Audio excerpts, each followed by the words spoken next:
اعوذ باللہ من الشیطان الرجیم، بسم اللہ الرحمن الرحیم۔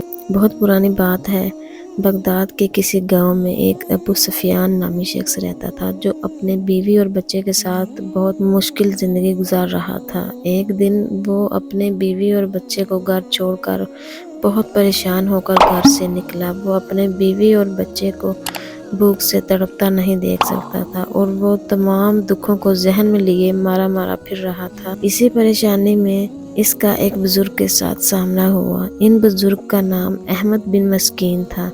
وہ ایک بہت بڑے عالم دین تھے۔ انہوں نے پوچھا، کیا ہوا، اتنے پریشان کیوں ہو؟ ابو سفیان بولا، میں غموں سے پریشان ہوں۔ میرے بیوی اور بچے نے کئی دنوں سے کچھ نہیں کھایا۔ میں بہت پریشان ہو گیا ہوں۔ احمد بن مسکین نے جب اس کی باتیں سنی تو وہ کہنے لگے، میرے پیچھے آؤ۔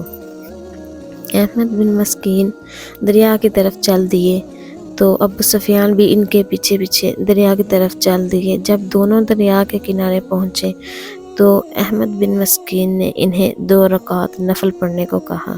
جب نفل پڑھ کر فارغ ہو گئے تو احمد بن مسکین نے انہیں ایک جال دیا اور کہا، اسے بسم اللہ پڑھ کر دریا میں پھینکو۔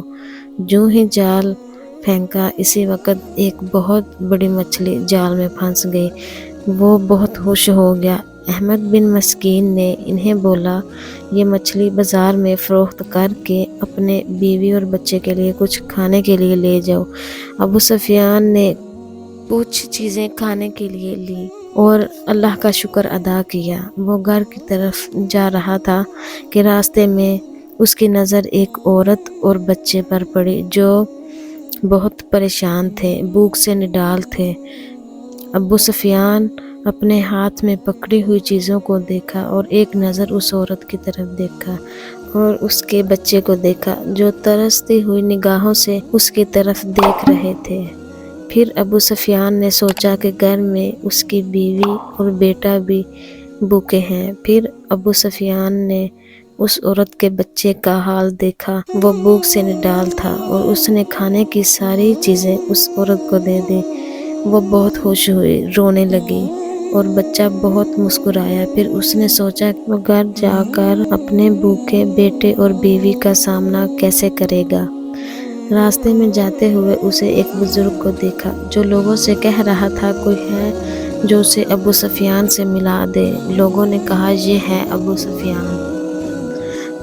کسی نے ابو سفیان سے کہا کہ تمہارے والد نے آج سے بہت برس پہلے میرے پاس ایک امانت رکھوائی تھی جو کہ 30,000 دینار ہے، جو میں تمہیں دینے آیا ہوں۔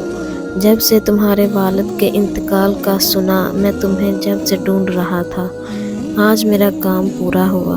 ابو سفیان بولا، میں بیٹھے بٹھائے امیر ہو گیا، میرے کئی گھر بنے، میری تجارت پھیلتی گئی۔ اور ابو سفیان کہتا ہے کہ میں اللہ کی راہ پر 1,000 دینار سے کم صدقہ نہیں دیتا تھا اور اللہ کا شکر ادا کرتا کہ میں کیا تھا اور کیا ہو گیا ہوں۔ ابو سفیان کا کہنا ہے کہ ایک دن میں سونے کے لیے گیا اور جب میں سو گیا تو خواب میں دیکھا کہ حساب کتاب کا دن آ گیا ہے اور میدان میں ترازو نصب کر دیا گیا ہے اور آواز آئی، ابو سفیان کو لایا جائے اور اسے گناہ اور ثواب تولے جائیں۔ اور جب یہ عمل شروع ہوا تو میرا گناہوں والا پلڑا بھاری ہو گیا اور نیکیوں والا پلڑا کم ہو گیا۔ تو میں نے کہا، کہاں گیا میرا وہ خیرات اور صدقات کیا کرتا تھا؟ ہر 1,000 دینار کے نیچے میری نفس، میری خودنمائی کی خواہش کا غبار چڑھا ہوا تھا جس نے ان صدقات کو ردی سے بھی زیادہ ہلکا کر دیا تھا۔ میں رو پڑا اور کہنے لگا، اب میری نجات کیسے ہوگی؟ پھر منادی کرنے والے نے کہا کہ اگر اس کا کوئی عمل باقی ہے تو لے آؤ۔ میں نے سنا ایک فرشتہ کہہ رہا تھا کہ اس کے دیے ہوئے کھانے کی چیزیں ہیں جو اس نے اس بھوک سے بلکتی ہوئی عورت کو دیے تھے، وہ ترازو پر رکھے تو ابھی بھی پلڑا گناہوں کے پلڑے کے برابر ہی ہوا تھا۔ پھر آواز آئی کہ ہے کوئی اس کا عمل باقی؟ ایک فرشتے نے آواز دی کہ ابھی اس بچے کی مسکراہٹ باقی ہے جو بھوک سے نڈال اس بچے کے منہ پر آئی تھی۔